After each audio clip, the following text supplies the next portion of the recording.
check out our new sponsor, the Health Blaze. All the information is in the description. Use the promo code above. Goodfellow Unboxing at 18% off of all their natural products, from deodorant, pomade, toothpaste, and much, much more. And they have additional discounts on their website as well. That's thehealthblaze.com. Starting December 20th. That promo code is good for 18% off. We go.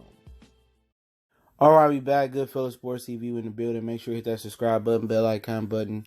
Won't miss another video. Appreciate everybody for checking in.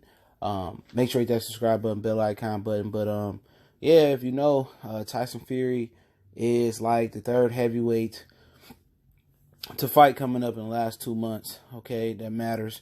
You had Wilder beating Brazil, then you have Ruiz upsetting Anthony Joshua. But pretty much, Tyson Fury, even if Ruiz gets stripped of the WBO, he ain't involved in the best fight in the heavyweight division. I think perhaps the biggest fight in boxing right now is Deontay Wilder versus Andy Ruiz. Now, Andy Ruiz got the win versus Anthony Joshua in a rematch, and nothing is a given in boxing, okay? Nothing is a given, okay? He still got to go out there and fight the fight. That's why they have Saturday night fights, right? So with that being said, he go out there and beat Anthony Joshua in a rematch. The biggest fight in boxing is Andy Ruiz versus Deontay Wilder. Bar none. No matter how long you think the odds are Ruiz winning, you know, that's just the fact. Deontay Wilder is the number one heavyweight from a rating standpoint, from a popularity standpoint. The top 3 fights in the heavyweight division all include Deontay Wilder. You know, haters may not agree with that, but it's true. The best fighting boxer right now, and I'm going to say ahead of Errol Spence and Crawford commercially, because you have a first Mexican heavyweight champion, Andy Ruiz. Okay, then you got a knockout puncher in the bronze bomber, Deontay Wilder. And that produces undisputed. Even if they strip him of the WBO belt, Tyson Fury is still not relevant in this country. And I will complete the process talking about that. And then the second best fight is probably still Wilder and Fury, and then AJ and Wilder. Let's say AJ, you know, rebuild himself back up, or whatever the situation may be. I think that still has some popularity, depending on where they want to do that fight at. You know what I'm saying? But Fury is, you know, pretty much irrelevant without Deontay Wilder. Okay, and without them stripping Ruiz, he's irrelevant in America. Nobody cares who Tyson Fury is. Nobody knows who Tyson Fury is. Even with all these promos, you know, when I be watching TV, or if I'm sitting in the office, whatever, watching TV, even with all these promos, still people don't know who Tyson Fury is on ESPN. He's irrelevant without Deontay Wilder.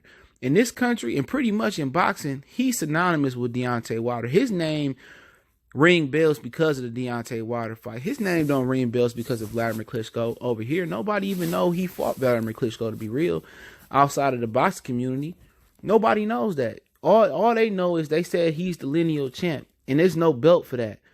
That's an intangible. That's something that you can't touch, you can't feel, you can't see. And that's exactly what it is. It's a ghost. It ain't no such thing as a lineal champion. Okay? They can say you beat the man, cool. But the man didn't have all the belts. He wasn't proven to be the best champion. His brother and Vitaly Klitschko had the other belt. Now, a lot of people identify him as the best heavyweight. And cool, if you want to say I beat the man, but ain't no lineal championship. It's nothing to represent that. And whatever did represent that in the ring belt, they stripped him of that. So he got stripped of that. If you put stock in the ring belt, and you know how I feel about the ring belt, it has a bias because the Golden Boy owns it. Okay? Plain and simple. So, like I said before, Tyson Fury, if Deontay Wilder decided to walk away from boxing or whatever, he beat Ortiz and he unified, become undisputed with Andy Ruiz, and he said, you know what, I want to fight Fury, I'm retiring. Fury is fucked, okay? Fury is ESPN, and I wouldn't say Fury is fucked, but ESPN is fucked, okay? They got all that money in him because they wanted to be a part of the Deontay Wilder fight. The rematch, the trilogy. They wanted to be a part of that. You know? And I think Deontay Wilder did himself a disservice by signing to fight Fury and then, Ortiz, then Fury, and fucking it up. I do think that. I do think somebody may get and talk some sense into Anthony Joshua and be like, okay, you don't need to take this rematch right now. you know what? We elect to take the rematch down the line. Let's get you with a better coach. May it be Roy Jones, Antonio Tarver, Jonathan Banks, Ronnie Shields, whoever it may be. Let's get you with a better coach. Let's, take it slow, let you recover, build you back up. And then again, if that's the case, they don't take the rematch, right? Then Andy Ruiz could have just fought Deontay Wilder. This is why it kind of backfired on Deontay Wilder, where he trying to show Anthony Joshua he in control, and he fucked himself. You went to go sign 2 fights. Now you tied yourself up for this year and the beginning of next year, and you don't know what can happen with Andy Ruiz. They could strip him. He can lose to somebody else. He can get injured or become champion in recess, and now you got to go recollect all the belts. See how he played himself. And I'm going to talk about the good, the bad, and the ugly. But he always can pay Ortiz to step aside. He always can pay Fury to step aside and fight Andy Ruiz if AJ choose not to take the rematch. But we believe he will take the rematch, okay? But Deontay Wilder and Andy Ruiz, that's the biggest fight in boxing. You get the community that boxing caters to, no matter if it's Al Heyman, no matter if it's Bob Arum, no matter if it's DAZN, Eddie Hearn, Golden Boy, whoever it may be in boxing, that's a major player. Boxing is versed towards the Mexican community. Okay? Boxing ain't for the black community. No matter how many black fighters you see on PBC, they Mexican first. They want to put a black fighter in with a Mexican. And now they can do this on the grandest stage. This is what PBC do.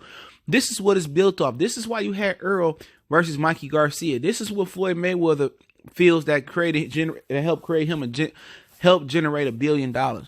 Was him fighting Castillo, him fighting Robert Guerrero, him fighting Canelo Alvarez, him beating up some Hispanic fighter on Cinco de Mayo, Mexican Independence Day, him and Marquez. That's what it was about, and that's what they trying to replicate in Premier Boxing Champions is a black and Mexican matchup. That's what they want to do.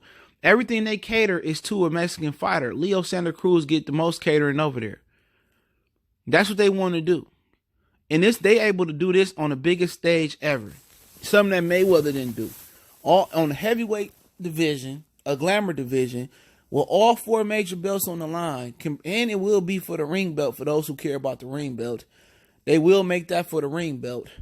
That's the IBF, the WBC, the Super WBA, the IBF title, the ring belt title. If you want to throw the IBO in there as well too. Black versus Mexican, huge grand stage. Okay, not saying this gonna produce a better actual fight in the square circle than Crawford and Errol Spence, but you know what? They is gonna be able to fill Cowboy Stadium up with, 50,000 Mexican fans and 50,000 black fans and whatever else is in between the leftover white, Hispanic, Arab, Puerto Ricans, Indians. They gonna be able to fill that up with Native Americans and everybody in between, Asians, Filipinos. That's the biggest fight in boxing. Tyson Fury, if he fought Andy Ruiz, and let's just say he had the WBC belt. Okay, if he fought Andy Ruiz, they wouldn't be able to fight at Cowboy Stadium. That wouldn't be magnified times 5 or times 10. You know what I'm saying? He ain't a household name. He is by far one of the most boringest fighters in the sport. Nobody cares that he's fighting Tom Schwartz. Nobody's making accommodations to go out to the Thomas and Mack and watch him. But people like me, we would make accommodations to go out there for Harrison and Jamel Charlo. If that fight had happened June 22nd, 23rd, had that fight happened, okay, 23rd it was supposed to happen. The card's still going on, but it's trash. But had that happened, you would have had more cachet at that card, more energy at that card, more fans at that card. They gonna comp a ton of people to come out and watch Tyson Fury. A ton of comps. But without Deontay Wilder, Tyson Fury is irrelevant. Even if it was just, him and Andy Ruiz, that's the last man to beat in the division. That fight, they probably do that fight at the Madison Square Garden, and it probably wouldn't even fit. They wouldn't legitimately fill that place up. And that place holds 20,000. They wouldn't fill Cowboy Stadium up. They wouldn't fill Staples up. They wouldn't fill the Barclays Center up. And that's only 16,000. And haters need to recognize Deontay Wilder is the #1 pool in the heavyweight division. You might say Tyson Fury is a better fighter, a skilled fighter, and we can agree on that. I think Tyson Fury edged Deontay Wilder out in the fight. but he not the pull or had the popularity of him. But hey, it is what it is. Goodfellas Sports TV. Appreciate the love, support. Don't forget to check out our sponsor, The Hellblaze, thehellblaze.com. Promo code GoodfellowUnboxing. Get you 18% off the 100% all natural products, soaps, lotions, foot soaks, bath bombs, and much, much more. Website, promo code, description. Don't forget we on Facebook, Instagram, Twitter. Reach out to the email. Want to make a donation. Check out the Patreon. All those links there as well, too. Appreciate the love, support. One time for the one time. We gone.